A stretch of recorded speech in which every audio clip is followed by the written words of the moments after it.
dreams and visions start to grow.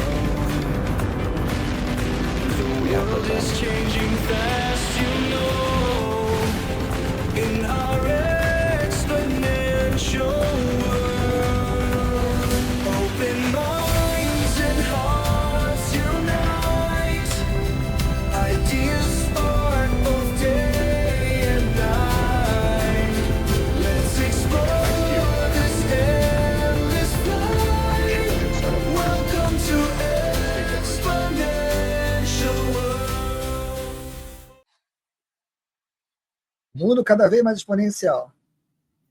Exatamente. Agora, o que? 3 a 4 semanas que a gente se falou a última vez aqui, gravou a última vez uma conversa e, cara, quanta coisa aconteceu, quanta coisa mudou nessas semanas intermediárias.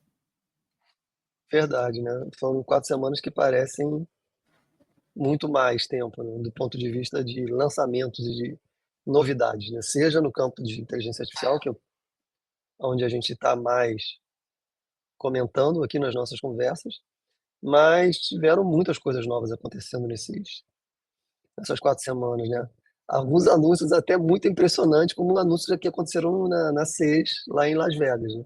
Foram depois da nossa gravação. E isso para não falar que nesse meio tempo mudou o governo nos Estados Unidos e trouxe a reboque mais um monte de mudança que tem anúncios de investimentos, etc. Hoje, inclusive, saíram mais diversos anúncios de investimentos nos Estados Unidos.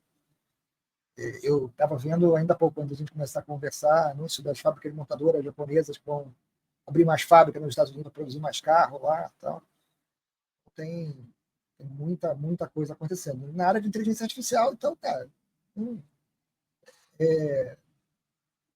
o tempo a gente não tem nem, não precisa nem mais ficar comentando que a gente está, estamos ali perto do ponto de inflexão da curva, né? Cara, já foi, já passou, agora a gente está subindo ali na vertical direto agora.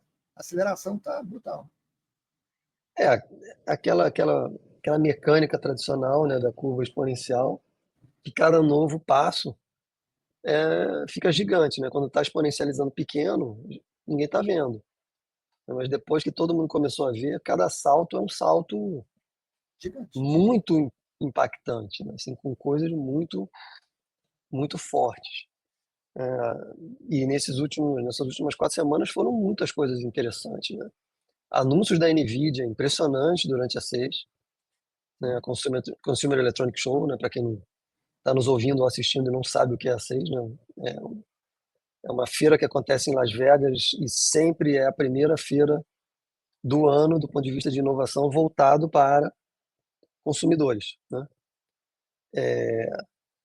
Além disso, um brinquedinho que ele mostrou lá na mão, lá, né, o projeto Digits, aquele supercomputador de mão, praticamente. Ele apresentou lá. Aquilo é um negócio de outro mundo, né? E depois disso foram várias coisas, né? Foi DeepSeek, foi projeto Stargate um ou 2 dias depois da posse acho que foi no dia seguinte da posse, né? Ou na semana da posse. Foi logo depois, 2 dias depois. Da posse do Trump. Aí depois veio o DeepSeek, que tomou o mundo com uma avalanche não se falava de outra coisa. E agora, nessa semana que estamos, o O3 Mini da OpenAI, assim, é muita coisa, né? Na verdade, são muitos avanços, muitas novidades, forçando a gente a uma coisa muito difícil, né? Que é, cara, jogar fora o que você conhecia, além de acompanhar, jogar fora o que você conhecia e começar a pensar de uma forma completamente diferente. Que é o que as pessoas têm a maior dificuldade possível. Eu estava tendo uma conversa ainda agora com uma pessoa muito inteligente, uma pessoa que tem mestrado e doutorado, e eu estava discutindo tradução, né? E eu estava perguntando se as pessoas já tinham usado inteligência artificial para ajudar numa tradução. Ao que ela me respondeu que não, mas que ela tinha, vamos dizer assim, terceirizado uma tradução que ela estava sem tempo de fazer, de uma coisa dela mesma, um texto próprio, ela estava sem tempo de fazer, para uma pessoa que devolveu para ela, e quando ela estava olhando as citações, tinha lá uma citação que uma pessoa com o nome ela não reconhecia quem era aquela pessoa. E, pô, com ela que tinha feito o texto e ela tinha posto as citações, como é que tem uma pessoa que eu não sei quem é? A pessoa que ela não sabia quem era uma pessoa chamada Rabbit, e que, na verdade, era uma pessoa chamada Coelho, né? E que tinha sido traduzido o nome da pessoa. E aí ela estava apontando como esses softwares que fazem tradução não estão, não ajudam você tanto assim, que eles podem cometer erros, e etc. E eu estava comentando que, cara, que o que a gente tem hoje com essas questões da inteligência artificial é algo com o que você pegar um Google Translator, que a gente costumava achar impressionante, né, há 2 anos atrás, o Google Translator de 2 anos atrás é uma coisa muito tosca comparado com o que você faz com o modelo LLM hoje. Né? E aí essa pessoa me perguntou, mas por que você faria uma coisa dessa, né? E eu falei, que você faz 5 vezes mais rápido do que você fazer se você for fazer na mão. Né? E aí essa pessoa me questionou de volta, mas peraí, por outro lado, se você faz 5 vezes mais rápido, a pessoa que lhe contrata para fazer a tradução, sabendo disso, não vai querer te pagar menos, né? Aí eu falei, sim, é verdade. Então, qual é a vantagem? Eu falei, bom, a vantagem é que enquanto a pessoa que lhe paga não ainda se atinou para o fato que agora você faz 5 vezes mais rápido, se tiver demanda, você faz 5 vezes mais traduções, teoricamente, né? Se essa é a sua profissão. Né? Mas sim, fatalmente as pessoas terão a expectativa de que você vai usar uma ferramenta dessa, porque todo mundo espera que você use um computador hoje. Ninguém espera que você vai digitar uma máquina de escrever, datilografar um texto. Todo mundo espera que você vai usar um computador, isso é o normal. Ninguém vai te pagar a mais porque você quer usar uma máquina de escrever. Né? Sabe que Então, isso que você está falando é uma coisa que é bem interessante, né? Porque eu venho pensando muito sobre isso, né? Como que todas essas coisas que chegaram, que estão tomando literalmente o nosso dia a dia de quem trabalha com tecnologia, talvez quem não trabalhe com tecnologia, acaba sendo exposto em grande quantidade, mas talvez não tão grande quanto nós, né, que trabalhamos com tecnologia. Como que é difícil, né, romper os paradigmas, literalmente, né, essa forma de pensar, essa forma de agir. E aí eu fiquei pensando, cara, por que isso acontece, né? Ou seja, no fim das contas, você acaba percebendo que isso acontece por conta de um treinamento prolongado, né? A gente foi treinado durante muito, muito tempo para pensar de uma maneira e agir de uma maneira aonde essa inteligência, essa, vamos chamar de coisa, né? Essa coisa que pode te ajudar a resolver diversos problemas, era uma coisa tão escassa, tão pouco provável e talvez tão difícil que agora que ela começa a ser abundante, porque na verdade já está abundante, né? Já tem tantos modelos, já está abundante, né? E vai é ficar tão mais barato, abundante ainda. Oi? é tão barato para você Isso, acessar e usar. né? Que te força, cara, a ir por um outro caminho, né? Te força a pensar diferente, a agir diferente, a reconhecer que a coisa, essa inteligência, consegue fazer o que precisa ser feito corretamente, se você souber como pedir ajuda e como interagir com esta coisa inteligente. E essa mudança de paradigma, de forma de pensar, ela é tão enraizada na gente, né, que ela é literalmente automática, né? É a história do hábito, né? Acho que o paralelo mais próximo da dificuldade que eu acho que a gente está encontrando com essa nova era que está começando é muito parecido com, sei lá, um praticante de arte marcial, né? Imagina um faixa preta de qualquer arte marcial aí. Cara, quanto tempo o cara treinou fazendo determinados movimentos e aplicando determinados golpes repetidas vezes. Tantas, tantas e tantas e tantas e tantas. Quando o oponente está na frente dele e faz determinado gesto, determinado movimento, é instintivo praticamente, né, para o sujeito agir daquela determinada forma.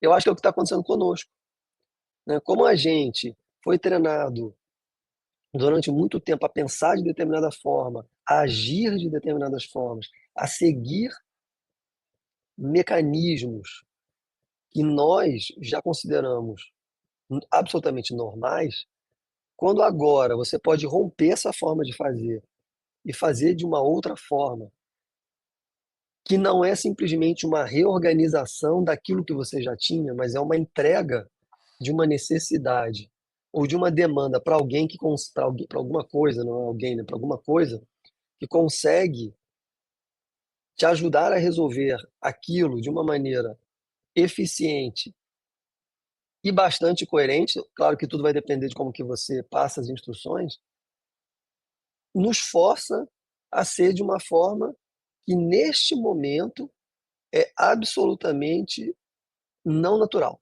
não é natural. E eu tenho sentido isso em tudo que eu estou tentando fazer, colocando a inteligência artificial para me ajudar.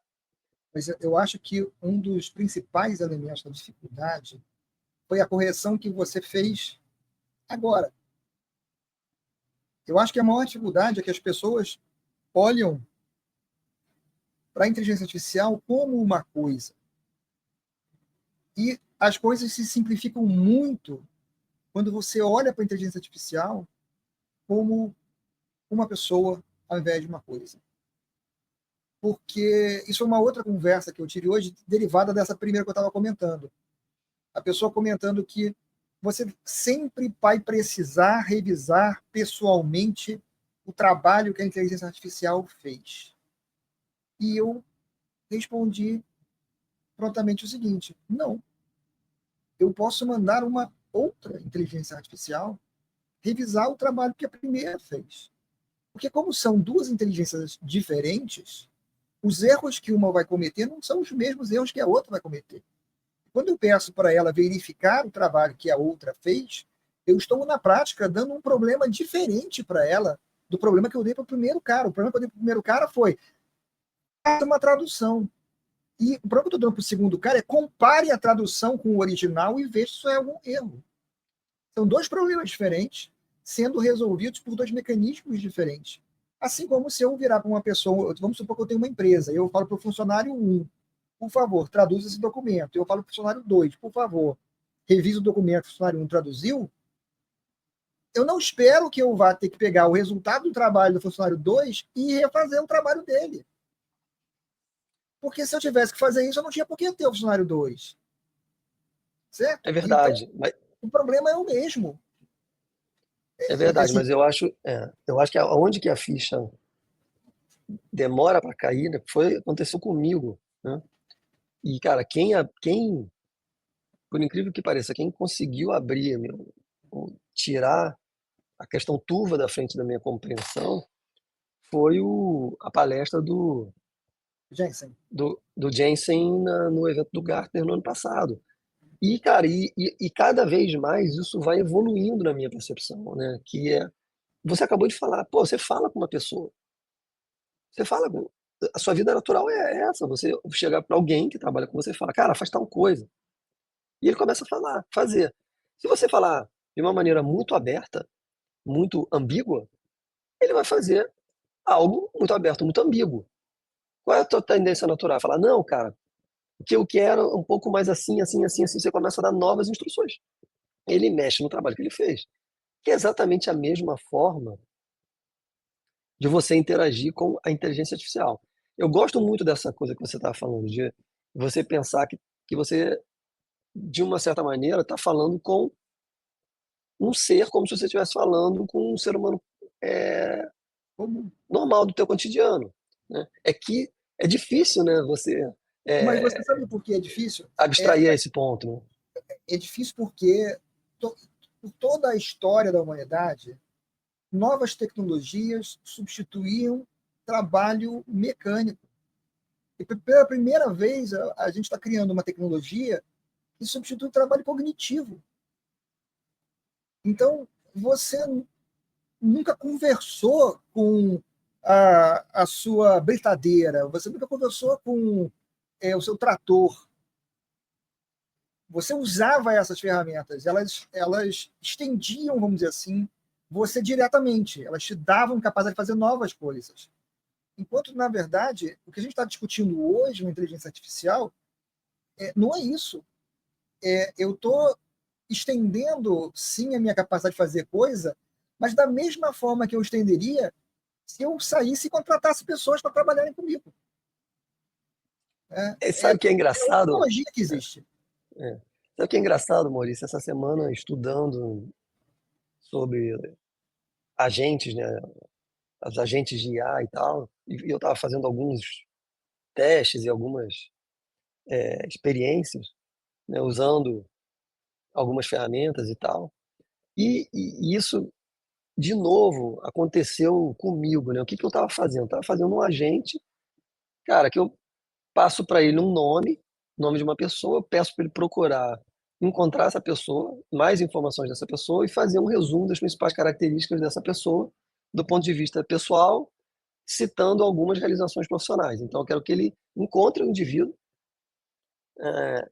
e consiga falar sobre aquela pessoa do ponto de vista dele enquanto pessoa e do ponto de vista dele profissional. Eu sugiro que ele faça isso através do perfil do LinkedIn. E aí eu criei um agente, né, e mandei ele vasculhar essa e fazer isso, né? Escrevo lá o prompt e fala, cara, quero que a partir deste nome você me dê uma descrição de quem é a pessoa e depois coloque duas características profissionais marcantes dele e para isso sugiro que você procure o perfil no LinkedIn.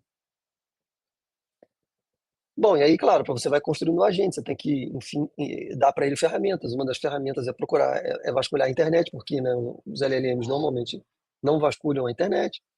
Então, e cara, o que estava acontecendo?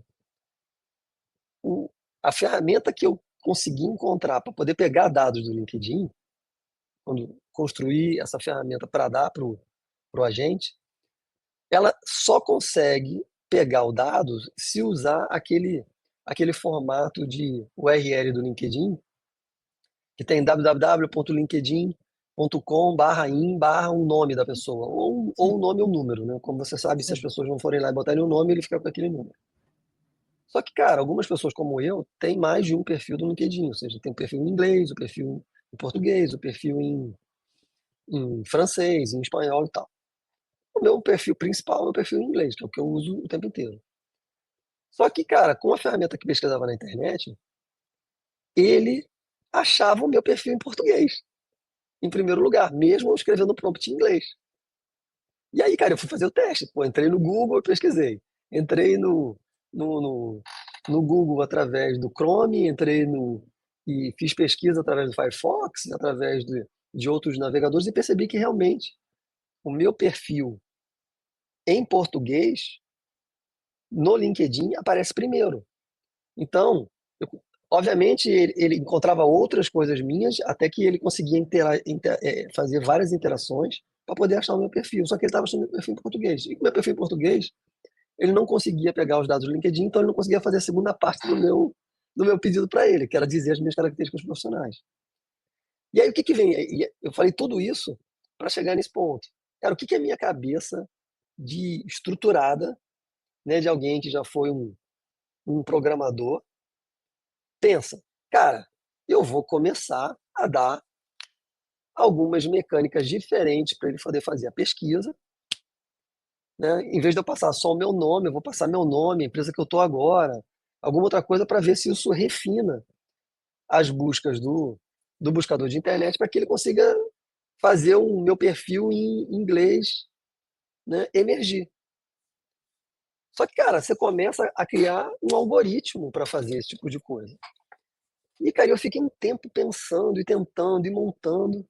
E eu falei, mas espera aí, cara, por que é que eu não peço para a inteligência artificial, para o LLM, que o que eu quero é que ele ache a URL do meu perfil do LinkedIn em inglês e que esta URL tem que ter este formato, HTTPS, tal, e botei isso no prompt.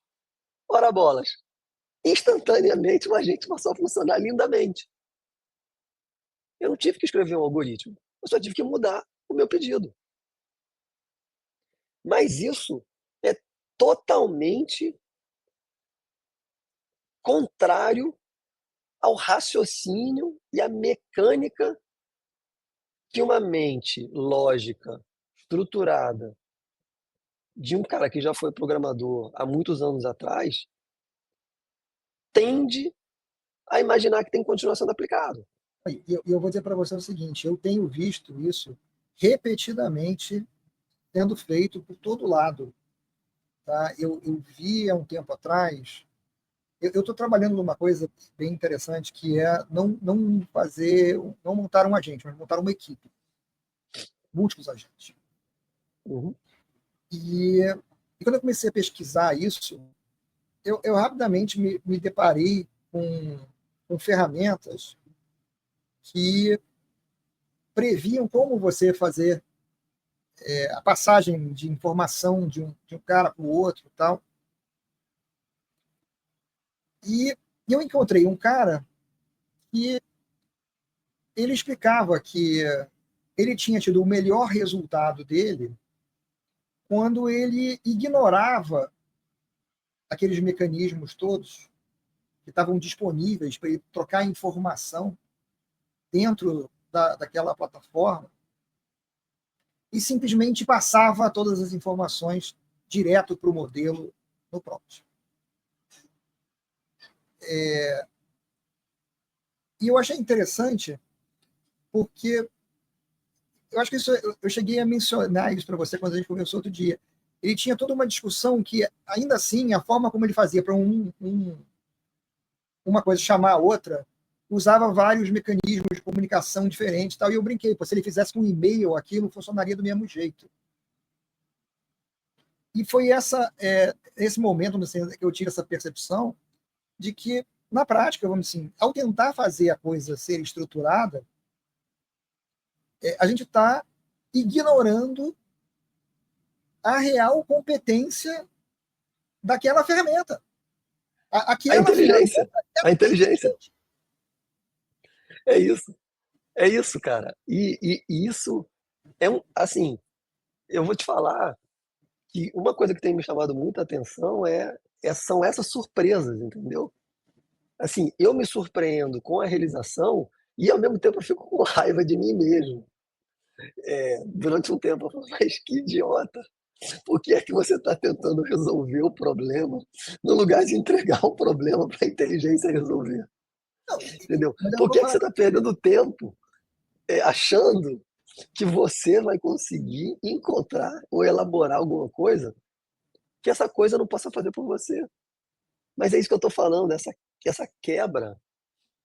Depois que você começa a fazer, você já está mais avançado nesse ponto, que você se expôs mais a muito dessas situações por conta do Midjourney.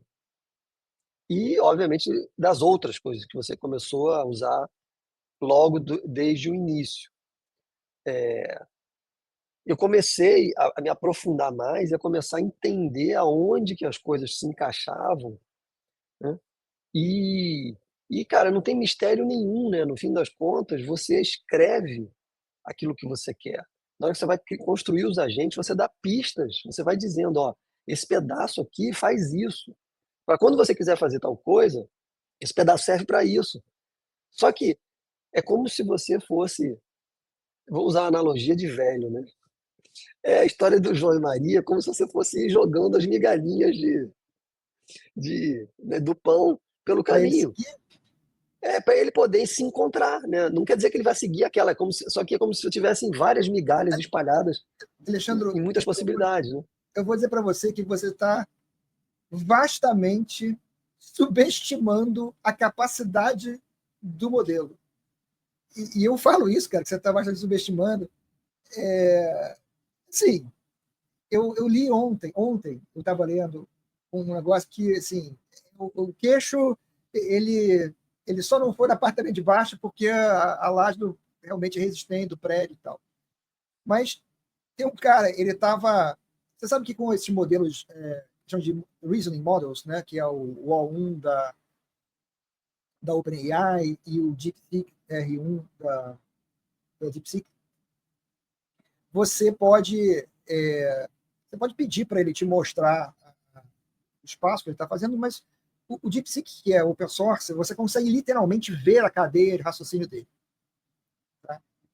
E tinha um cara olhando, porque o DeepSeek ele tem umas coisas estranhas, né? O desenvolvimento dele, vamos dizer assim, é meio estranho, consequentemente, ele tem os comportamentos estranhos. A gente não sabe se o O1 tem, porque a OpenAI não mostra para a gente o output, vamos dizer assim, do chain of reasoning, né, da cadeia de raciocínio dele. Mas o do DeepSeek você consegue ver. E o que acontece? Quando o DeepSeek está pensando muito num problema, ele está realmente se esforçando muito no problema para resolver, ele às vezes muda de língua. Então ele está com a cadeia de raciocínio dele em inglês, de repente ele passou para alemão, daqui a pouco ele passou para italiano e aí voltou para o inglês, por exemplo. E tinha um cara comentando que apareciam às vezes umas coisas que não dá para entender o que era. E aí esse cara, por uma coincidência assim absurda, esse cara tinha curiosidade sobre línguas antigas. E eu não sei se você sabe disso, eu não sabia, eu descobri isso de ontem para hoje, mas no conjunto de caracteres Unicode existem os caracteres cuneiformes.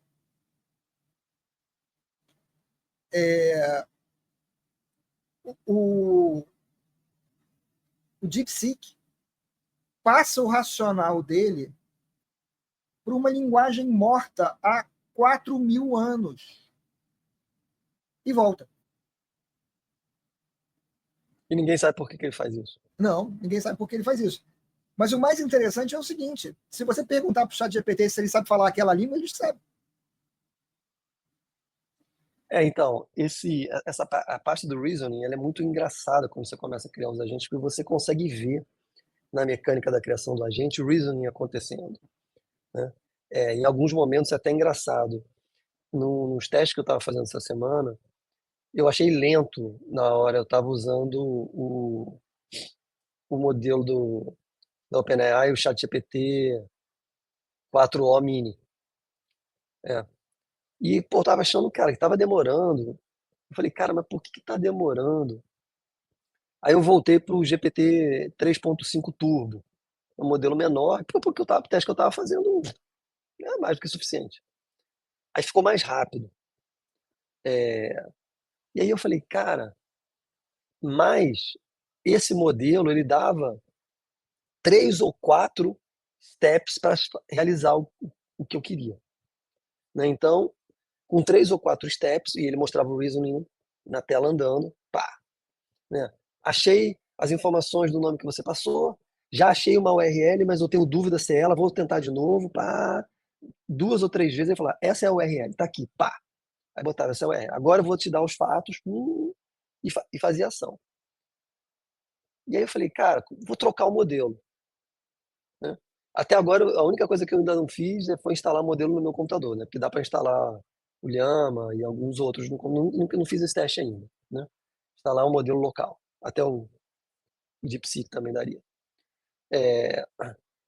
Aí eu mudei, né, pelo modelo que você adora, que eu também estou cada vez mais alucinado por ele, que é o Claude, né? Cara, o Claude em um step fazia a coisa certa, né? Somos velhos amigos, eu todos. Eu usei o 3.5 Sonnet de 2024, outubro de 2024, se não me engano, 22/10. E, cara, o que o modelo da OpenAI fazia em 3 steps, ele fazia em 1. Perfeito. Ele mostrava o reasoning e falou assim, achei, e já garanto para você que esse é a URL certa, ia para o próximo passo e avançava. E, cara, isso aí é uma coisa também bastante interessante, né? Você Cada, sabe que cada, digamos, vou usar modelo. fornecedor, né, o criador de modelo, melhor, está indo por um caminho, né, e, obviamente, aplicando determinadas lógicas e determinadas práticas, e eu fico que fazem com que, obviamente, não só a performance, como a forma, né, de entregar resultado seja diferente. A minha dúvida, porque eu te confesso que eu fiquei bastante decepcionado no primeiro momento com o tempo de resposta do modelo da OpenAI. Mas depois me ocorreu, eu falei, cara, será que isso não tem a ver com a enorme demanda que eles devem estar tendo nesta semana com a liberação, né, do O3 Mini? Porque, cara, não pode ser tão mais lento assim que o modelo né, que o Claude, né, que o modelo da Anthropic. Hoje mesmo, quando eu entrei no Claude, a Anthropic botou lá o aviso que, devido à alta demanda, estamos colocando por padrão, né, por default, respostas concisas. E como eu só peço respostas muito longas para o Claude, ele interrompe no meio a resposta, eu peço para ele, por favor, continuar com o que ele estava fazendo, e aí ele pode continuar, senão ele corta no meio o que está fazendo. É. Então, assim, isso que você falou é um negócio realmente óbvio que eu não sabia e é muito interessante, mas essa forma diferente de pensar, não do modelo da gente, é que me chama a atenção para essa grande mudança na forma da gente trabalhar, da forma da gente, sei lá, eh, resolver problemas do nosso cotidiano, que não necessariamente podem estar relacionados com trabalho, problemas simplesmente, né? Que abre uma,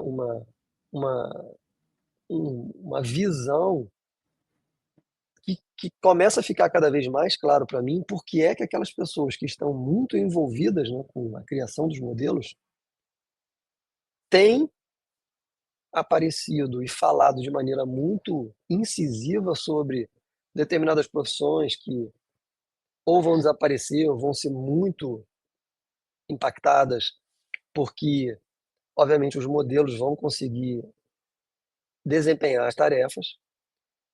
E eu acho que nós, como seres humanos e pessoas que não necessariamente estão diretamente conectadas com tecnologia, a gente tem duas coisas que a gente olha diferente. Uma é para esse modelo onde você interage através de um computador, do telefone celular, ou seja, você tem uma entrada que pode ser textual, ou falada, ou gravada, ou uma imagem, mas você tem uma mecânica de interação através de Você, equipamentos que são do nosso dia a dia, né? Quando você junta isso com a mecânica dos robôs, né, que é onde eu estou querendo chegar,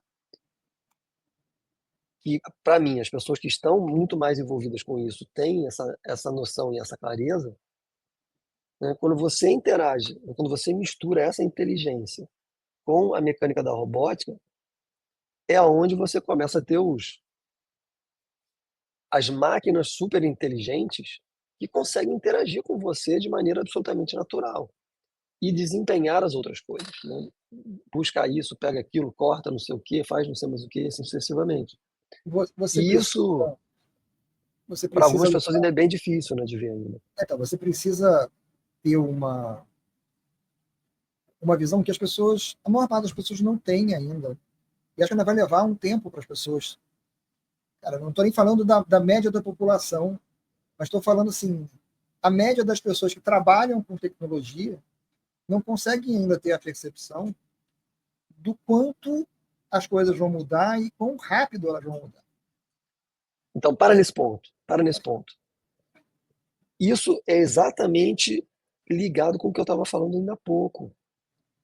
Por que é que um cara que é um desenvolvedor tradicional, incompetente, talvez tenha ainda muita resistência em acreditar que grande parte do que ele faz, eu não estou nem dizendo 100%, mas grande parte, talvez 80%, 70%, do que ele faça, o modelo pode fazer. Porque a leitura que eu tenho hoje é que essas pessoas estão imaginando a escrita do algoritmo como nós humanos fazemos, e não como as inteligências artificiais fazem. Que quanto mais adequada é a sua instrução, quanto mais alinhado é aquilo que você está pedindo, e com esses modelos de reasoning, a inteligência dessa coisa, na grande maioria das vezes, é imensamente superior à do desenvolvedor médio que a gente conhece. E, cara, e não é nenhum demérito às pessoas, não, tá? Não, Eu não, respeito profundamente os profissionais, mas, mas cara, né, é, são é a realidade que se apresenta. fortes, né? É considerado que hoje os modelos atuais, vamos dizer assim, o A3 tal, equivale a uma pessoa com um QI de 130. E que a próxima interação é pelo menos uma pessoa com QI de 145. Vamos ter em mente que, se eu não me engano, a gente está chegando no nível Einstein, que estava longe de ser a pessoa mais inteligente que já viveu, mas é uma referência que todo mundo tem. Né? E uma pessoa, sim, com um QI elevado, tá bem acima da média. Mas, independente disso, e esse é um Uma outro pergunta, você lembra qual é a média? eu não lembro qual é a média exatamente, mas a média ela tem variações, ou Dependendo seja, do lugar. dependendo mais do que o lugar, ela depende de fatores genéticos, mas Tá. ela varia de 95 a 105, mais ou menos. Ou seja, Acabei de fazer dependendo uma do pesquisa, isso, acabei de fazer uma pesquisa aqui no Google e perguntei qual a média do QI dos seres humanos. que ele te deu. E ele bota de 90 a 109, inteligência média. Então, é mais ou menos o que eu falei, entre 95 e 105. Agora tem umas coisas interessantes. Entre 80 e 89 é limítrofe. O que é o limítrofe? É no limite entre a média e a deficiência intelectual. De 70 a 79 é deficiência intelectual leve. Entre 55 a 69 é deficiência intelectual moderada. Engraçado que ele só vai para baixo, né? Eu queria que ele dissesse o que é de 110 a 125. Mas Pequeno eu gênio. pergunto para ele qual é o percentual da população com QI de 130. Vê se ele consegue responder. Se não, pergunta para o ChatGPT que a gente responde. Qual o percentual da população com QI 130 ou acima. mínimo de 130? É. Ou máximo? Não, mínimo. Mínimo de 130. As estimativas de quantas pessoas são superdotadas também variam bastante. A Mensa, que trabalha com estimativas de que 2% da população mundial tem alto QI, com um resultado igual ou maior que 130 pontos. Ou seja, voltamos ao ponto que a gente estava. Estamos com 130 de QI. inteligências artificiais que já são do nível de 2% da população. Do top 2% da população. Isso, do top 2% da população. E o pior nessa história, pior assim, não, o melhor, né? É tudo uma questão de perspectiva. Eu estava conversando com outra pessoa hoje, que é o seguinte: na geração atual que a gente está, a gente fala o seguinte, que essas inteligências elas são equivalentes a uma pessoa com um nível de estudo de PhD fazendo uso do Google. Ou seja, ela está usando a referência do Google para falar sobre assuntos diversos. E que nosso próximo incremento deve ser equivalente à pessoa de nível de estudo PhD falando do seu campo específico de conhecimento. Ou seja, a próxima geração que a gente deve interagir dessas inteligências, ou seja, segundo semestre desse ano, ela deve ser equivalente a você conversar com uma pessoa que é PhD em tudo. Porque hoje você está falando com um cara que é PhD em alguma coisa que está usando o Google para poder te responder as coisas. E a próxima não, ele vai estar usando o conhecimento dele daquele assunto que ele é PhD para te responder as coisas. Né? Então, é um nível de evolução tão grande e tão rápido que é a razão, na minha percepção, de por que as pessoas não conseguem cair na ficha, deixar a ficha cair de que aquilo tudo é possível Na verdade, eu acho que o problema é esse, a pessoa não entende o que é possível. A pessoa se restringe por coisas tipo assim, mas o modelo pode alucinar. Ó, eu vi um paper que fala o seguinte, o modelo O3 Pro, ele tem uma chance lá que é diferente de zero, não é desprezível dele errar uma multiplicação. Tá? Cara, por que ele erra uma multiplicação? Cara, ele usa geometria para fazer multiplicação. Você não me pergunta por que ele usa geometria para fazer multiplicação, porque eu não sei, e acho que o cara que trabalhou para criar modelo também não sabe. Mas ele faz dessa forma. E da forma que ele faz, ele chega no resultado errado, ponto, sei lá o que, de vezes. E aí, uma pessoa com quem eu estava conversando estava usando isso como um argumento para mim de por que um trabalho de estatística não podia ser feito pelo modelo. Aí eu virei para essa pessoa e perguntei: você já viu o modelo escrevendo código, programação? Já faz código que é um barato. Eu falei: perfeito. Se ele, ao invés de fazer o cálculo dele pela geometria, lá como ele faz, se você dissesse para ele, faça todos os seus cálculos gerando um código em Python para fazer o cálculo daria errado alguma vez? Nenhuma.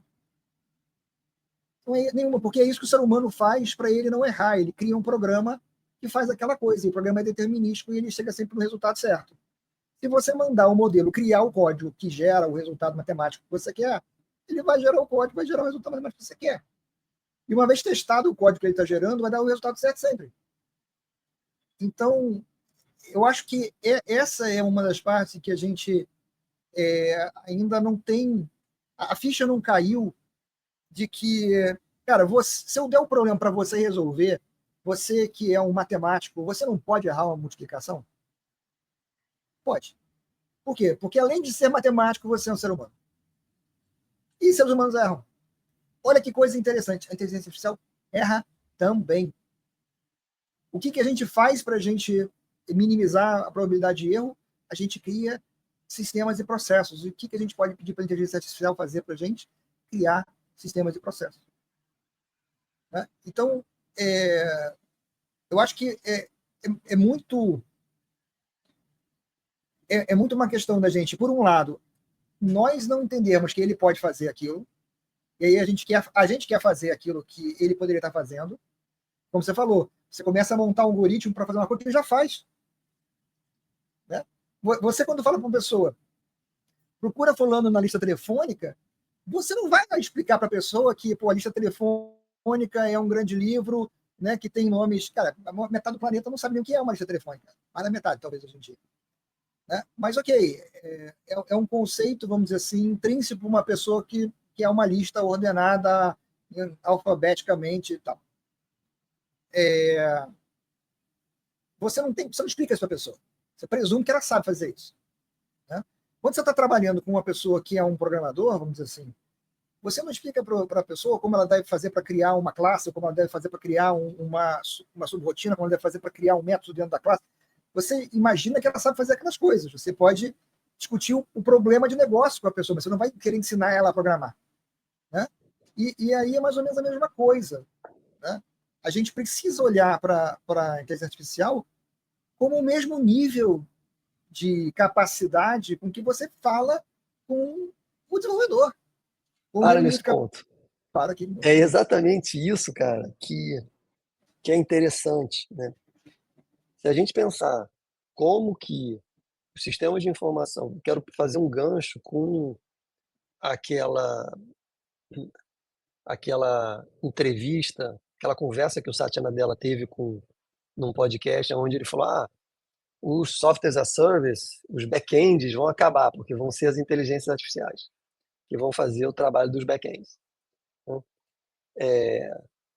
E, pô, muita gente ficou chocada com aquela declaração dele e tal. E, cara, o que você tá... Que para mim é óbvio. Exato. E é o que você tá... Mas, cara, a gente já sabe, né? A gente já falou isso há alguns anos, né? Graças ao Bretas, que a ficha do óbvio não cai para todo mundo no mesmo tempo nem na mesma velocidade. Né?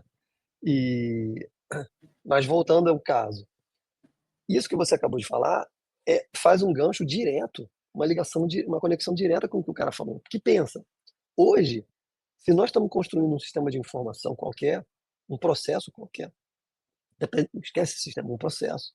Se esse processo tem regras, a gente discute regras. Como que a gente discute regras? A gente fala entre nós. A gente cria uma regra. A regra é, sei lá, E o cara ninguém que vai pode nem. implementar Sei lá, anota. isso, exato.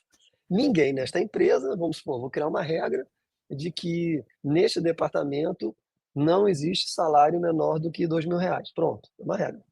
Beleza. Todo mundo que for contratado tem um salário maior ou igual a R$ 2.000. Você vai falar isso? Até então, o desenvolvedor, o cara que escreve as regras da empresa, os manuais, os procedimentos, vai fazer o quê? Vai escrever isso.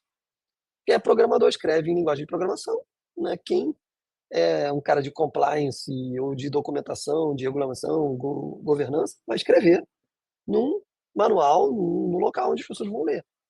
Mas a regra está estabelecida.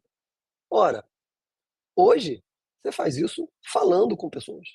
E a próxima ação da pessoa é implementar esta regra naquilo que for necessário. Ou um manual, ou um programa de computador, ou, sei lá, qualquer outra coisa. Ora, eu vou falar com a inteligência artificial. Ela fala comigo. Ela consegue interagir comigo, da mesma forma que eu consigo interagir com você. Aliás, ela consegue interagir de formas inacreditáveis, mais até do que normalmente a gente faz, porque normalmente a gente conversa com as pessoas só em um idioma. Alguns têm a capacidade de conversar em mais de um idioma, né? Esta inteligência artificial ela consegue falar muito mais idiomas ao mesmo tempo do que normalmente você encontra pessoas na sua vida que são capazes de falar. A mesma pessoa, né? Então você vai falar com aquela pessoa, com aquela inteligência. Ela vai pegar aquela regra e então vai assumir como uma regra que tem que ser praticada. A partir dali, todas as vezes que você pedir para fazer alguma outra coisa onde aquela regra precisa ser invocada, você não precisa mais falar, porque ela já sabe. É igual quando você está numa empresa que criou um procedimento onde não pode contratar ninguém para aquele departamento onde o salário seja inferior a R$ 2.000. Quando alguém vai tentar fazer, vamos pagar para esse cara R$ 1.900, alguém mesmo fala, pô, mas não pode, lembra que tem uma regra aqui que não pode?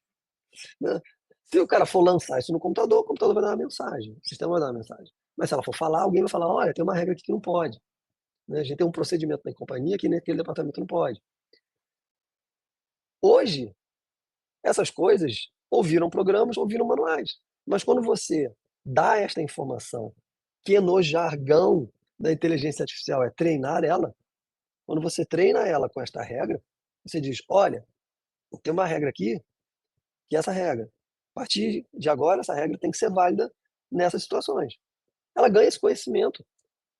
E a partir disso, qualquer momento onde houver uma interação com ela, esta regra vai estar dentro do conjunto de coisas que vão ser analisadas automaticamente por ela.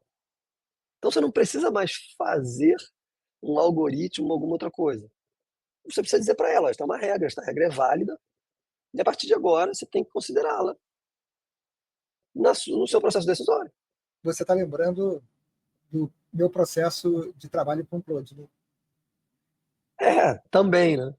Que literalmente, vamos dizer assim, eu estou acabando de fazer a tradução do meu livro do novo, que eu escrevi justamente em inglês, né, para o português, e eu pedi para poder traduzir o primeiro capítulo.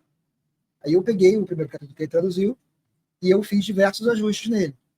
Aí o que eu fiz? Eu voltei lá no Claude, acrescentei na memória dele o capítulo ajustado e falei para ele, Claude, você pode agora fazer uma comparação entre a tradução que você fez e a versão ajustada do documento tal, com os ajustes que eu fiz, e trazer uma lista descritiva das mudanças que foram feitas? Aí ele trouxe. Essa lista de mudanças que ele gerou, eu realimentei nele como insumo para fazer a tradução do capítulo 2. Então, mas isso, voltamos ao mesmo ponto que é instigante dessa nossa conversa. Isto é absolutamente contraintuitivo. É contraintuitivo para a gente. A gente não foi treinado a pensar dessa maneira. Oi? Não é, cara, porque eu penso o seguinte, se eu tivesse dado, vamos supor que Não, perdão, eu vou me corrigir, É contraintuitivo toda vez que a gente fala com coisas. Isso, que é onde perfeito. você está Aí, tentando que é perfeito. onde você está tentando de colocar. Quando a gente fala com Exatamente. pessoas, isso é absolutamente normal. Absolutamente Mas normal. como a gente não consegue ainda visualizar esta inteligência como se uma pessoa fosse, a gente talvez tenha essa barreira. Talvez não, com certeza a gente tem. Essa é a barreira a ser vencida. Eu Uma vou falar delas, para né? você. Eu vou falar para Uma delas. você. O Claude 3.5 Sonnet, que é o que aparece na interface para a gente acessar, Uhum. ele não é o cara de 130 de QI. O cara de 130 de QI é o O3, que é diversos meses mais novo do que ele. É engraçado essa cronologia, né? Mas o Claude não é esse cara de QI 130 ainda. Então, embora Sim, seja um cara muito. mas ele é um cara do QI maior do que 90, pelaquela descrição que a gente Pela, acabou de ver. não, com Ele está certeza. no 108, então, vamos dizer assim. Entendeu? Mas eu dou a ele instruções bem detalhadas para ele, vamos chamar assim, ele é meio empolgado.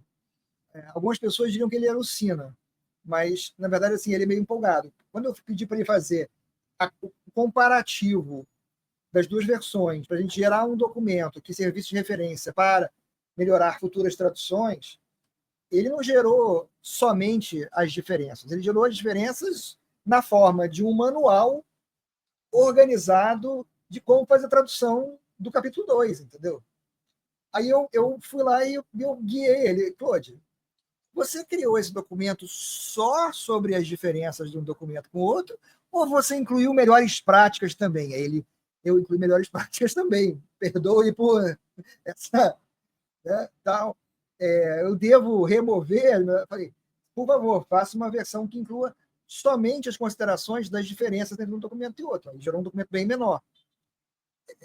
E aí o mais interessante nesse ponto que eu acho é o seguinte: eu realimentei o documento, alterei as instruções do Claude para que ele levasse em consideração, além das instruções originais, também aquele documento, repeti o processo com o capítulo 2, e aí veio a parte mais interessante. Quando o Claude acabou de ajeitar o documento, essas diferenças para mim, ele sugeriu que, ao eu terminar de revisar o capítulo 2, eu desse a ele de novo a oportunidade de rever o documento do capítulo 2 para fazer adições ao documento de recomendações, refletindo as mudanças que eu fiz também no capítulo 2.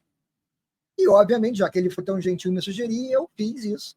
E ele gerou um documento um pouco maior. E o fato é, depois que você faz isso no capítulo 1, no capítulo 2, cara, o capítulo 3, o 4, o 5, o 6, o 7, eles fluem de uma forma tão mais adequada ao que você está querendo do que se você não fizesse. Mas repara, no final das contas, é a mesma coisa que você faria se você estivesse trabalhando com uma pessoa. A pessoa te deu um negócio, você marcou várias coisas ali e alterou, mostrou para ela o que você alterou, ela entendeu o que você alterou.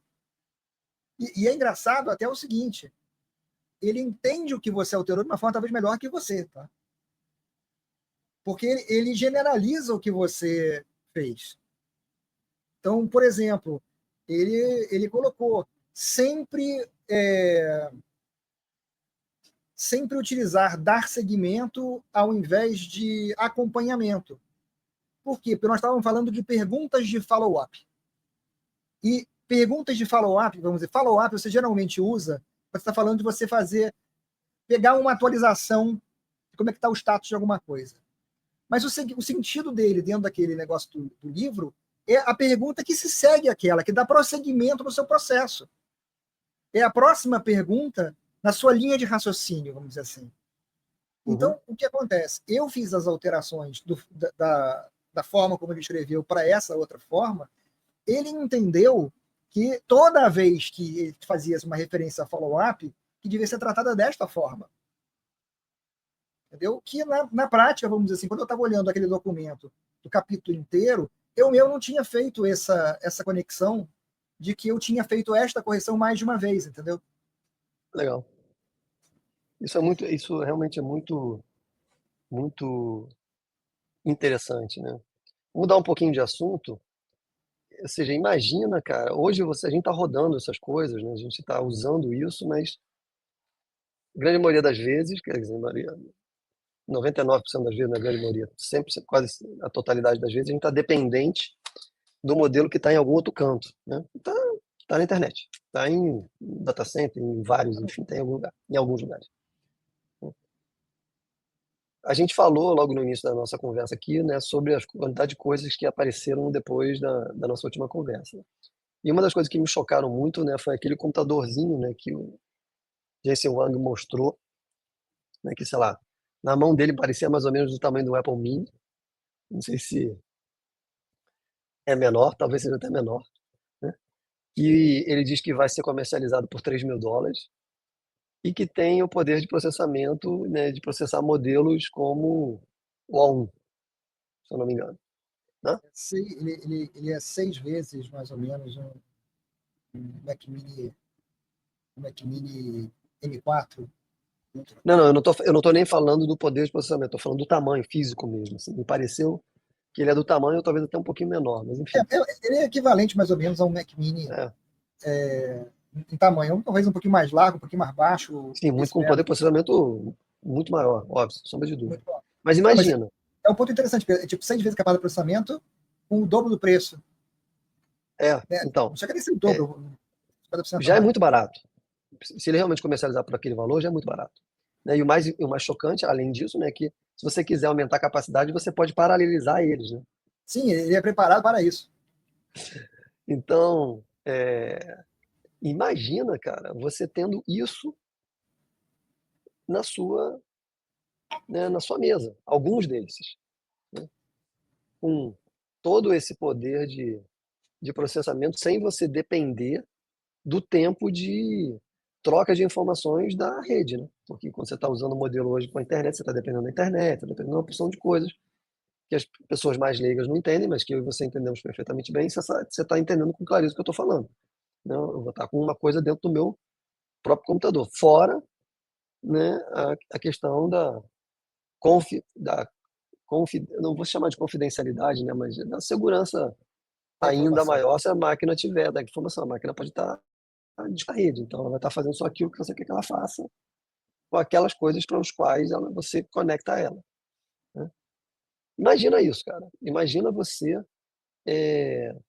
podendo fazer todas essas coisas que a gente está falando sem depender, né, das limitações de rede e de concorrência e de demanda, porque hoje é que você acabou de dizer, foi usar o Claude hoje, ele me deu uma mensagem dizendo que, devido à alta demanda, ele estava tendo que responder de maneira mais simplista. Você pode Tudo bem, forçar ele a responder a resposta completa, que eu faço. Eu sim, preciso, eu faço. Mas, ainda assim, vamos dizer assim, ele joga o default para as respostas mais simples. Mas o que eu acho que as pessoas têm ainda também uma dificuldade de ver, que assim, você fala assim, o equipamento custa $3.000, quando você transforma isso em real e aplica imposto em cima, você está falando, vamos dizer assim, de 6 mil, vamos fazer a conta de padeiro, né? $6.000 vezes R$ 6 o dólar, a gente está falando 3 mil, de. não 6 mil, 3 mil. Não, mas você joguei imposto. Joguei imposto e virou 6 mil. Ah, tá. E, e aí multiplica por 6 o dólar, você está falando de R$ 36.000. Nossa, é caríssimo, mas vamos compartilhar um segredo. Ele faz o trabalho de uns 6 a 8 pessoas, pelo menos. Sim, Qual é o custo para você de você ter 6 a 8 pessoas trabalhando para você? E eu não sim. estou Ou até entrando que era, nas implicações dessa conversa, só na questão claro, pura e financeira. sim, Os R$ 36.000 viram uma bagatela. claro, até porque essa coisa trabalha 24 horas por dia, não tira férias, não tem 13º, nunca fica doente, Não tem processo trabalhista. tem um monte de outras implicações, mas é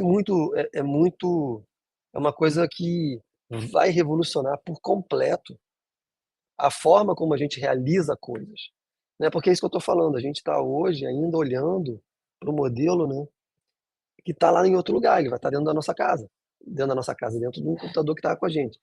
É claro que alguns de nós conseguem instalar alguns modelos nos seus computadores, mas aqui estamos falando de entusiastas como nós, digamos assim, entendeu? A maioria das pessoas nem passa pela cabeça instalar um modelo dentro do seu computador e muitos nem vão conseguir, porque as tarefas necessárias para fazer isso vão aquém na capacidade do indivíduo. Ele pode pedir para a inteligência artificial ajudá-lo a instalar, a orientar. Mas talvez os passos que ela orientem ele também não consiga executar, porque ainda tem talvez algumas características técnicas que não sejam de amplo domínio. Mas, pô, isso é uma coisa.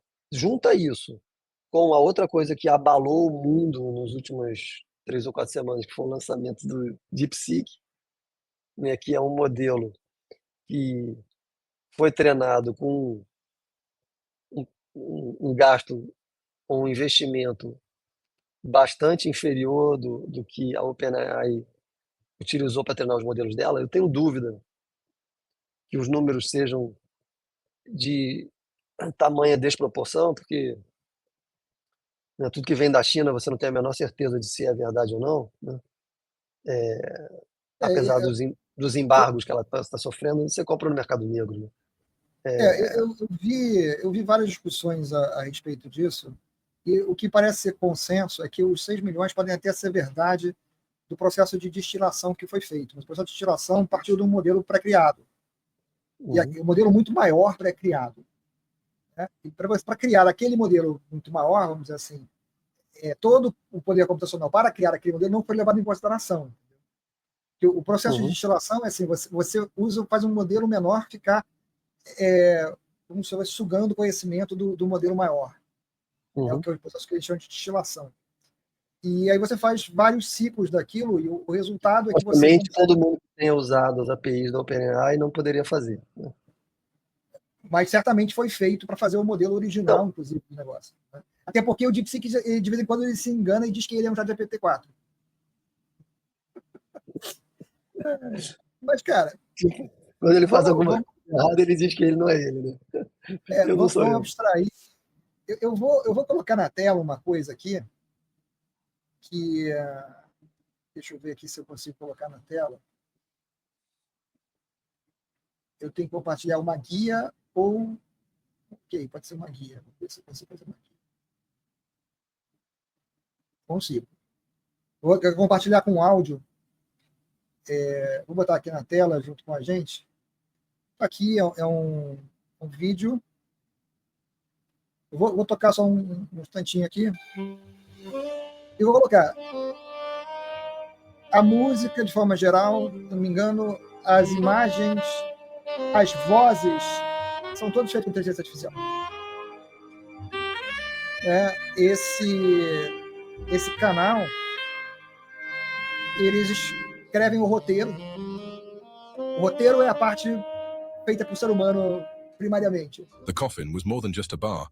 Its dark wood and heavy curtains offered a sanctuary for Dreadford's night dwellers. Mas a imagem, the jazz music that played softly in the background seemed almost to echo through the dimly lit room, underscoring the conversations between the few patrons who were gathered there. In a quiet corner of the bar, seated at a round table, were 2 figures. Obadiah, his sharp features barely visible in the shadows, watched the crowd with a patient gaze. Across from him sat Tom Bridges, whose size seemed to... Eu vou parar para não ter que ficar falando por cima dele, né? Mas você conseguiu ver ali, enquanto estava passando. Primeiro, a imagem era estática, e ele gerava um pouco de movimento, fazendo aquele efeito de paralaxe, né? Movimentando a imagem. Tá? Mas você vê que daí a pouco ele já entra a pessoa se movimentando, que já é feito com um modelo de geração de vídeo. Né? Provavelmente um modelo de imagem, image to vídeo. A voz é gerada por um modelo especializado em geração de voz. E, cara, você para pensar esse canal especificamente, o Dreadford Chronicles, ele é todo feito assim, e ele é feito por 2 pessoas que escrevem o roteiro. Normalmente você teria os caras para fazer o desenho, o cara para fazer a animação, o cara para fazer a música, você teria o narrador, né? Se você tivesse mais de uma voz, você teria mais de um narrador, tal. Hoje são só essas 2 pessoas. Elas conseguem fazer isso tudo e gerar um resultado de uma qualidade impressionante. Que, embora não na seja verdade, um filme, você olha e você vê assim, pode, é muito, muito sofisticado. Porque, na verdade, eles são uma equipe, né? Se você pensar, né? são 2 caras e mais um monte de agentes de inteligência artificial fazendo as diversas coisas que tem que fazer. Um que faz animação, outro que provavelmente faz a iluminação, outro que faz a voz, cada um faz a sua parte.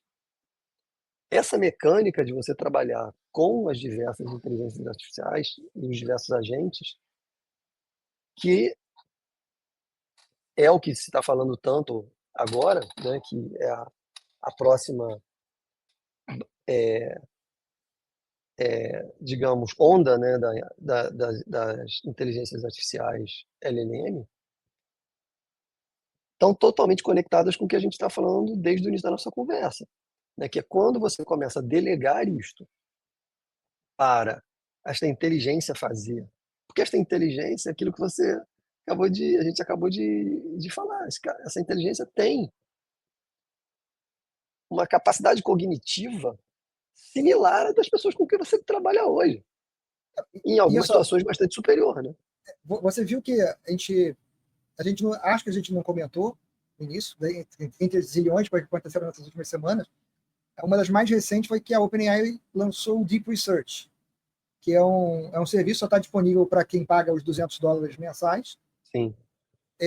Onde você dá um problema e o modelo de mais alto nível atual deles de reasoning, né, de raciocínio, vamos dizer assim, vai criar uma sequência de passos para resolver aquele problema, e aí vai resolver cada um daqueles passos para gerar o resultado final que você pediu. E esse processamento pode levar 15 minutos, pode levar 20 minutos, 30 minutos. Ele vai fazer tudo aquilo que você pediu, passo a passo, para te entregar o resultado final. E eu já vi alguns resultados colocados, inclusive já vi ele gerar um relatório de 11.000 palavras, com tabelas, várias tabelas com dados, etc. Um relatório formal, aquilo que os estagiários das Big Five consultorias fazem, ele faz agora para você em meia hora com tranquilidade. Então, uma outra coisa que também foi lançada, que a gente nem comentou, e que também é da OpenAI, foi o Operator, o agente. A gente que navega para fazer coisas online. E que, inclusive, é uma das ferramentas que o Deep Research usa para poder realizar as atividades que você passa para ele. Cara, mas o mais interessante é o seguinte: o Deep Research da OpenAI, ele foi apresentado 4 dias atrás. No máximo 4 dias atrás. Tá? Nós estamos na sexta. Ele foi apresentado ou na segunda ou na terça. Na quarta-feira à noite, eu já tinha visto 2 implementações open source do Deep Research,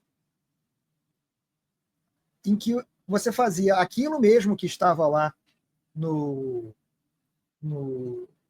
na OpenAI, e você usava ou o O1, que você tem acesso como o modelo de reasoning dele, ou usava o DeepSeek como modelo de reasoning dele. E você podia, na verdade, dizer para ele quais modelos ele pode usar para fazer as tarefas. Então, ontem à noite, eu já vi um cara dizendo que ele conseguiu, configurando na máquina dele, executando um determinado conjunto de testes, ter 95% do resultado que entregava o Deep Research da OpenAI, rodando na máquina dele local com o modelo open source. E usando a ferramenta open source para orquestrar, vamos dizer assim, esse trabalho.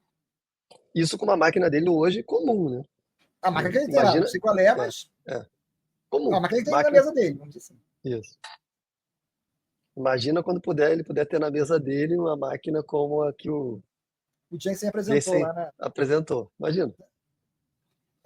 Cara, essa velocidade da coisa...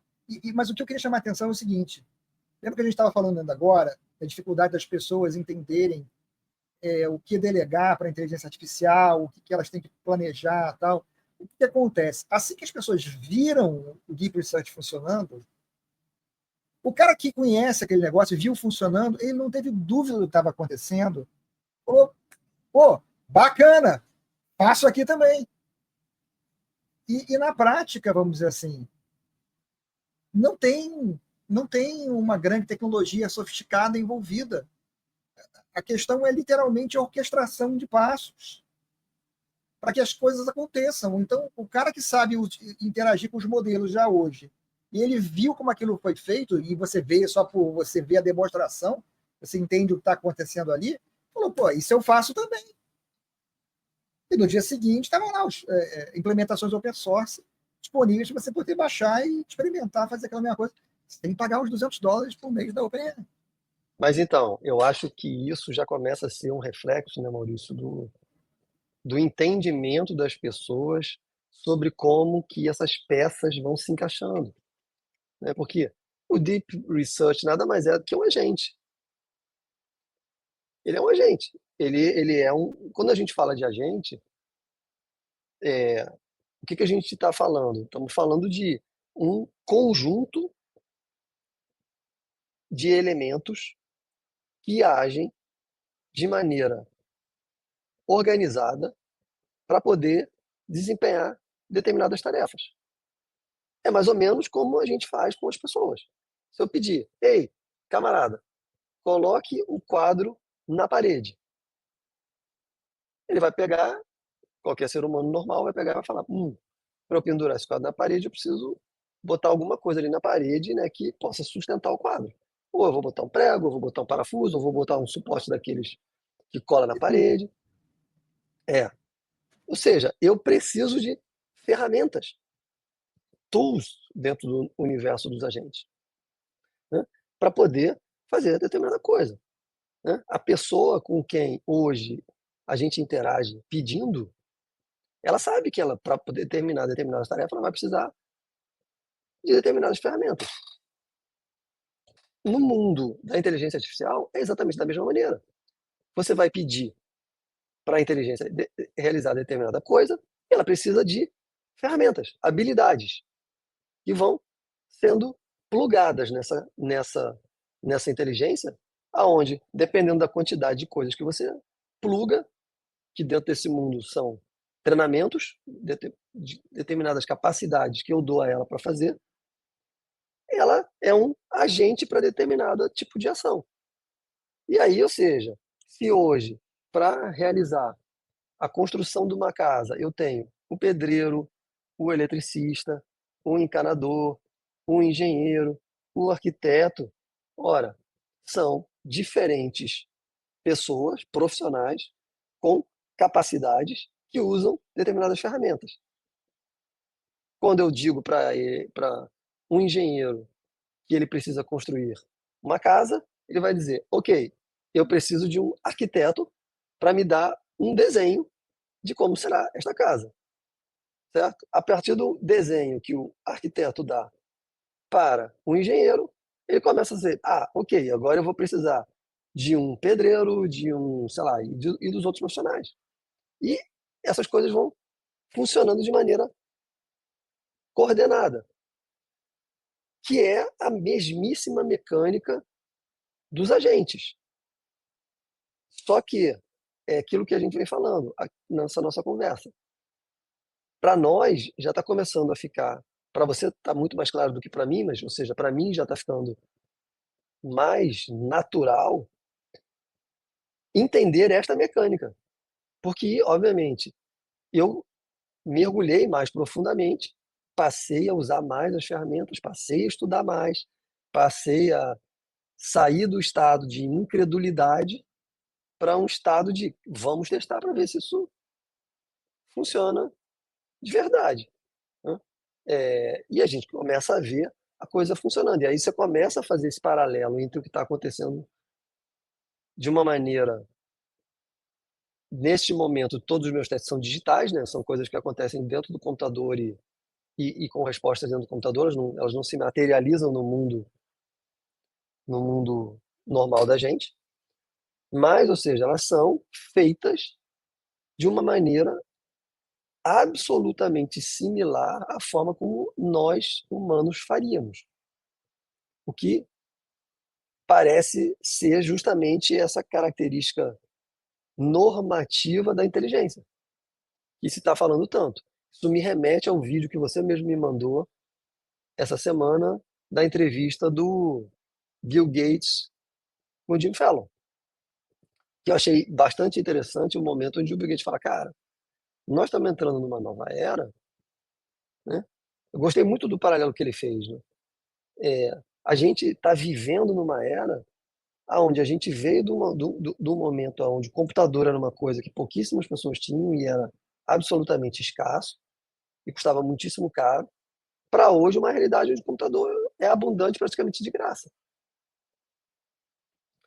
Essa nova era, e aí aonde que a gente está vivendo? Num momento onde grandes inteligências são escassas e raras. E a gente acabou de fazer a pesquisa aqui no Google para ver o QI. Né? É escasso, raríssimo. E a gente vai ter abundância disso. Né? Isso nos leva para uma coisa que é completamente desconhecida. Né? Como ele mesmo coloca, fala que a gente não sabe como vai ser. A única coisa que a gente sabe é a inteligência vai ser abundante, porque isso a gente já está vendo acontecer. Agora, o que vem disso, né, não é difícil de ter uma compreensão perfeita, né? Porque os mais catastróficos podem achar que vai ser uma coisa completamente destrutiva, outros podem falar, não é nada disso. A gente vai dizer, faça só essa parte aqui, essa outra aqui é o que eu vou fazer, não vou deixar você fazer essa. Enfim, tem várias visões diferentes, né? O Elon Musk fala, e eu já vi outras pessoas, eu não vou falar que é do mesmo nível, porque o mesmo nível não existe, né? nessa indústria, falando que temos uma chance de 20% de acabar com a humanidade e 80% de sair uma coisa boa. Eu, pessoalmente, acho que ou ele é otimista ou ele não quer ser alarmista. Eu não sou tão otimista e não me incomodo ser alarmista. Eu acho que a probabilidade da gente se ferrar é simplesmente maior, no mínimo 40% aí. É uma precisão razoável. Mas é inevitável. O que quer que seja é inevitável pela natureza humana. É impossível a gente deixar de explorar as possibilidades que esse negócio oferece. Então nós vamos explorar. Como vai ser usado e qual vai ser o resultado que vai sair, a gente só vai saber quando a gente chegar lá. O que a gente pode fazer é, primeiro, enterrar a cabeça na areia não adianta de nada. Então, temos que entender o que está acontecendo, temos que buscar as melhores formas de usar o que está acontecendo de uma forma favorável, de uma forma positiva. E, dentro do possível, esperar pelo melhor e agir de forma que seja positiva e contribuinte para o melhor resultado, contribua para o melhor resultado. É o que a gente pode fazer. Né? Porque impedir o que está acontecendo é 100% impossível, nenhum governo no mundo conseguiria fazer, porque o primeiro que fizer vai ficar para trás. A Europa já está cometendo esse suicídio. Né? Uma única coisa que fica claro para mim é que você não consegue parar. Isso é uma discussão que a gente já teve algumas vezes. Você não consegue parar mais a mecânica evolutiva dessa tecnologia. Não. Já é imparável. E você não vai conseguir limitar as possibilidades que os humanos vão tentar fazer com essa coisa através da regulação. Porque se isso desse certo, né, a gente não teria inventado a bomba atômica. E muito pior do que isso, a gente não teria evoluído ela ao ponto dela estar chegando onde ela chegou hoje. Então, mas inclusive as pessoas gostam muito de fazer essa comparação, mas a bomba atômica, inclusive, é uma coisa facilmente limitável, porque ela depende de materiais muito escassos, materiais que são de uma manipulação extremamente delicada, com resultados catastróficos para a saúde de quem manipula os materiais, não manipulados adequadamente. Né? Então, até por essas coisas, é uma coisa altamente limitável e ainda assim você tem hoje, teoricamente, 10, 12 países no mundo que tem. Né? Mas imagina um negócio que você faz com o seu notebook. Você vai fazer o quê? Não, ninguém mais pode ter notebook. Beleza, o cara você vai fazer no seu telefone. Né? A gente já conversou disso no passado. O telefone de hoje é o notebook de 2 anos atrás. Né? E bobear amanhã, o telefone de amanhã é melhor que o seu notebook de amanhã também. Porque é uma coisa que as pessoas usam o tempo todo. É o que o Jensen Huang estava mostrando na apresentação dele, cara. Ele está trabalhando para fazer com que o poder de processamento de data centers caiba no computador. Um computador pequeno. Né?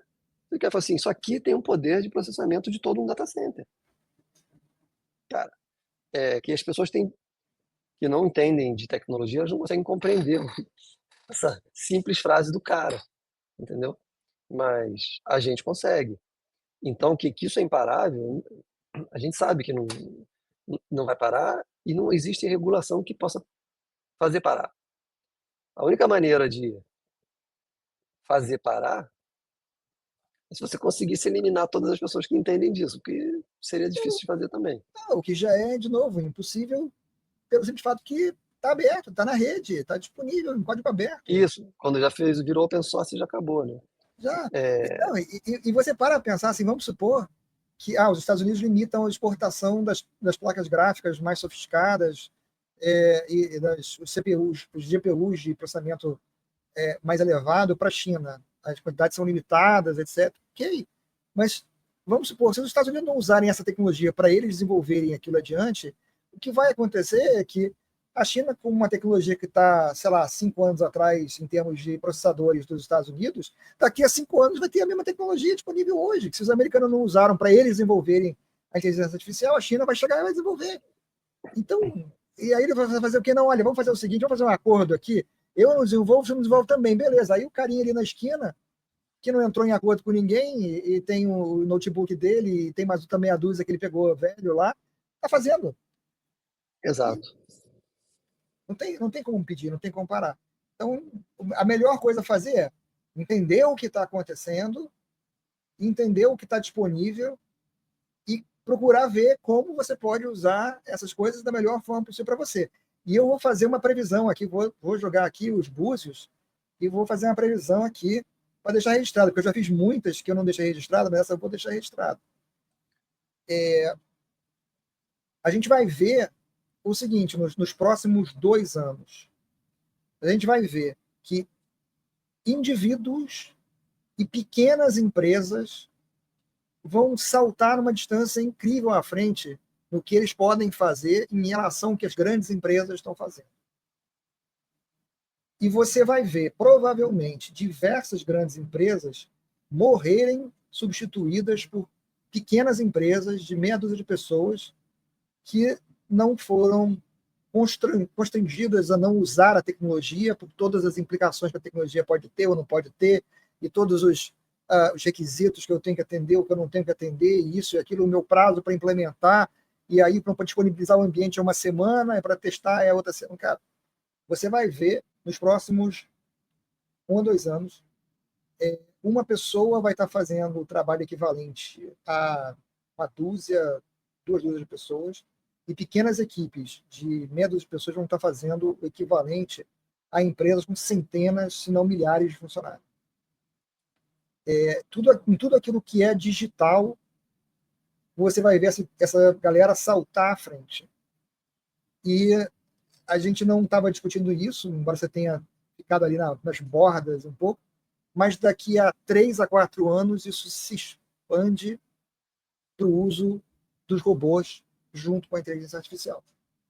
Então, estas mesmas poucas pessoas vão poder ter esse mesmo nível de penetração de mercados utilizando robôs que as empresas maiores empresas vão ter uma maior lentidão de fazer. E muitas das maiores vão, de novo, perder espaço e, eventualmente, desaparecerem, substituídas por empresas inteiramente novas, criadas por pessoas que não estavam carregando o peso do tamanho da empresa e estavam abertas a fazer uso de todas as tecnologias disponíveis hoje, que amanhã as tecnologias são outras e a gente vai ter que trocar. E você sabe que as empresas não estão prontas para fazer isso. Ou seja, estamos chegando próximos do fim da nossa conversa aqui. Você viu um alarme tocando? Não. Tocou um alarme. Não, mano, não ouvi nada. Mas estamos terminando nosso papo com uma versão futurista do Maurício, que acaba de dizer para nós, né, que o ano de 2030 vai ser um ano muito legal. Porque daqui a 4, 5 anos nós vamos estar chegando no ano de 2030, aonde as gigantescas corporações, na verdade, vão ser empresas de pouquíssimas pessoas, fazendo o que hoje a gente vê empresas mega gigantes fazendo. E muito provavelmente muitas dessas mega gigantes vão estar em apuros, porque, né, o momento de desaceleração não é tão rápido, elas não vão desaparecer por completo em 4, 5 anos, mas, né, a gente nunca podia imaginar 4 ou 5 anos atrás que o carro mais vendido do mundo ia ser um Tesla Modelo Y. modelo Y, porque há 4 ou 5 anos atrás o carro mais vendido do mundo era o Toyota Corolla. E era considerado imbatível. E eu vou deixar você com um outro comentário para reflexão futura, enquanto você estiver passeando pela Península Ibérica. Você, de volta após breve interrupção por cortesia da Claro, eu estava contando que eu tive o prazer e o divertimento de assistir ao call de resultados da Tesla do ano fiscal 2024. E durante esse call, o Elon apresentou que a meta deles para esse ano é produzir 10 mil robôs Optimus. Aí ele falou assim, nós vamos chegar no último dia do ano, temos exatamente 10 mil robôs? Provavelmente não. Talvez tenhamos produzido 8 mil, talvez tenhamos produzido 10.500, mais provável que seja 8 mil do que 10.500, mas a nossa meta para esse ano é produzir 10 mil Optimus. A nossa meta para 2026 é produzir 100 mil Optimus. E a nossa meta para 2027 é produzir 1 milhão de Optimus. E assim, sucessivamente, mudando uma ordem de magnitude a cada ano. Porque entendemos que não haverá falta de demanda.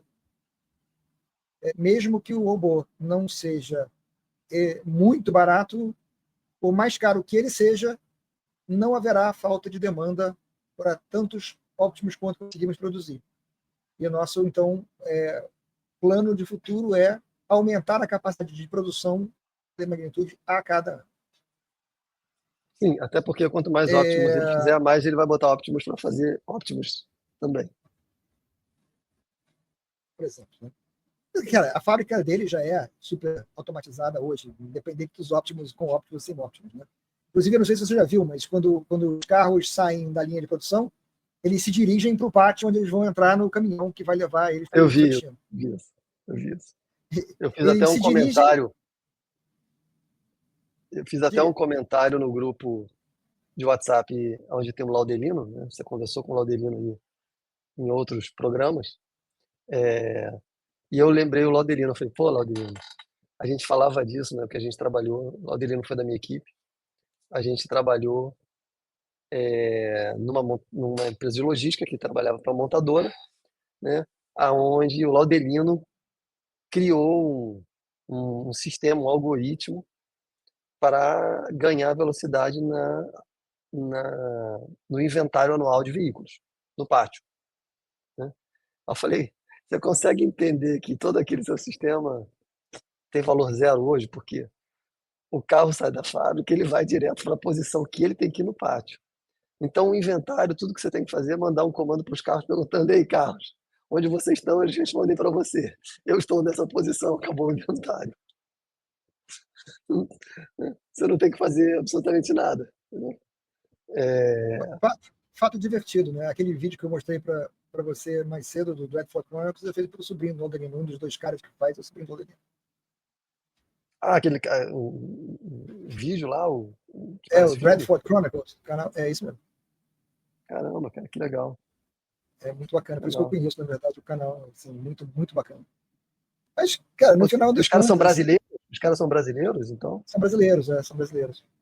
A gente estava até conversando sobre isso outro dia, o Ladorim me apresentou, o sobrinho dele, a gente fez uma conferência, eu estava falando para ele, cara, você está divulgando o seu material no público errado, porque você está divulgando entre as pessoas que você conhece, todos são brasileiros. Brasileiros, na sua maioria, não falam inglês. E você está produzindo um conteúdo de altíssimo nível em inglês.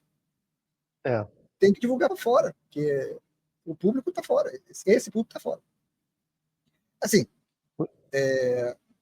em mais 2 anos, provavelmente ele vai poder pedir para o YouTube disponibilizar com as mesmas vozes em outra língua e o YouTube vai fazer para ele. Mas Na verdade, se ainda ele continuar evoluindo, daqui a pouco tempo ele pode convencer alguém da Netflix ou de Hollywood a colocar isso numa outra magnitude, né? Porque, cara, do jeito que vai evoluir.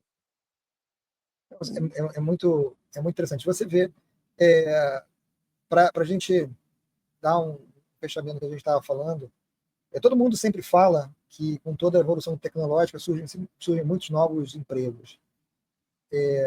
Você conhece a minha opinião a respeito disso para essa que a gente está vivendo? Eu acho que o momento que a gente está vivendo é outro, radicalmente diferente. Mas abrem-se muitas possibilidades.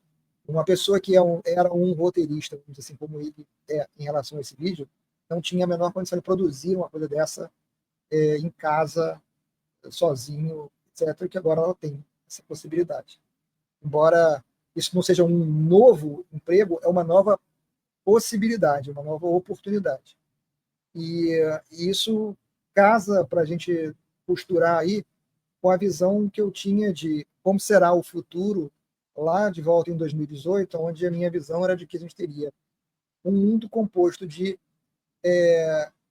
pequenos grupos que realizam muito usando poucas grandes plataformas. E a gente vê isso se materializando cada vez mais, as poucas grandes plataformas tornando muitas coisas acessíveis a muitas pessoas, fazendo com que poucas pessoas possam produzir muito e estão criando essas oportunidades para que esses pequenos grupos de pessoas e até indivíduos consigam levar o seu trabalho muito mais longe e entregar muito mais, produzir muito mais e entregar muito mais longe aquilo que produziram.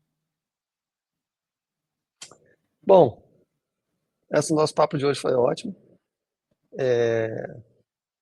Já estou pensando no nosso próximo, né? Porque acho que a gente pode pegar e seguir daqui onde a gente parou, que daqui a 2 ou 3 semanas, quando a gente for gravar de novo, a gente não consegue prever o que vai acontecer, né? Porque passaram os 3 ou 4 semanas e tudo está radicalmente diferente. Nós estamos na primeira semana de fevereiro gravando isso aqui, né? Então, eu diria que esse ano revela para a gente coisas muito interessantes e, e algumas delas eu diria que são muito mais fáceis de serem materializadas do que a grande maioria das pessoas consegue conceber. Mas, na verdade, hoje a limitação está literalmente dentro das pessoas que querem pensar pequeno. Então, se você pensar grande, a chance de você realizar é absolutamente provável. O que está limitando, e por isso que tem poucos evoluindo tão rapidamente como você acabou de citar, é a capacidade ou a incapacidade das pessoas de verem, cara, que as coisas impossíveis estão virando normais.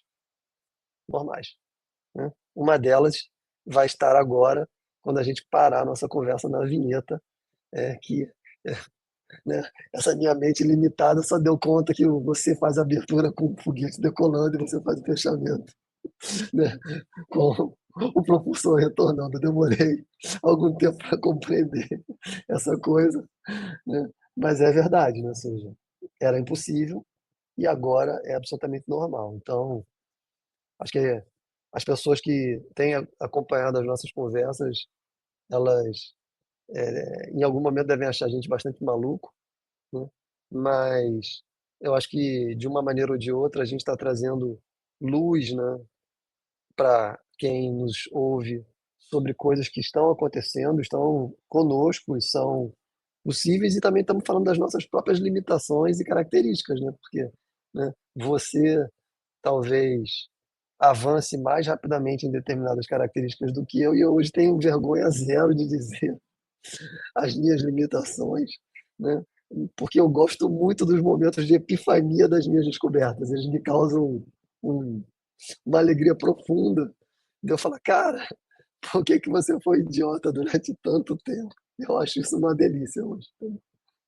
E no final das contas, vamos dizer assim, uma coisa que para mim é interessante nesse momento que a gente vive é de que você falou, né, que você não tinha notado, né, que o foguete vai, o foguete volta, o propulsor volta, então, mas, cara, a música, né, a música da abertura e do fechamento, que é 100% feita por inteligência artificial, né? A letra foi feita por uma inteligência artificial e foi orquestrada por outra Beleza. inteligência artificial. Só para a gente fechar, quanto tempo demorou Para entre fazer? você começar a dar o prompt e ela gerar? Entre as diversas interações, porque foi entre as diversas ou outra? interações, tudo, não levei, acho que mais de uma hora no máximo para chegar na letra final e na música escolhida. Beleza. Para você que nos acompanha desde o início do nosso canal, aquelas vinhetas e aquelas músicas que apareciam naquelas vinhetas eram obras que o Maurício conseguia montar, pegando pedaço de vídeo, procurando música, levava alguns dias para ficar pronto. Porque só o processo de pesquisa da música certa, com a imagem, com um pedaço do filme, com concatenar, já levava 1 ou 2 dias. E depois você tinha um trabalho, né, de juntar e de fazer um negócio. Você acabou de falar que você fez uma música utilizando inteligência artificial, do zero, dando para elas ideias e tal, gerou melodia, letra e tudo em menos de 1 hora. É disso que estamos falando. É disso que a gente está falando o tempo todo, né? E que para nós já é assustador. Isso é uma gotinha do nada diante das gigantescas possibilidades da tecnologia que está presente conosco agora, né? Nas próximas 3 ou 4 semanas a gente vem para bater um outro papo aqui e nós mesmos nos chocarmos, eu com a minha imbecilidade, descobrindo feliz da vida, e o Maurício com algumas visões mais claras, me ajudando e ajudando todo mundo que escuta e vê a gente a se desprender de velhos paradigmas. E É ficamos isso. por aí, então. Nos vemos na Valeu. próxima. Nos vemos, pessoal. Um abraço. Um abraço, Maurício. Abração. Step into the light, we'll show you where dreams and visions start to grow. The world is changing fast, you know.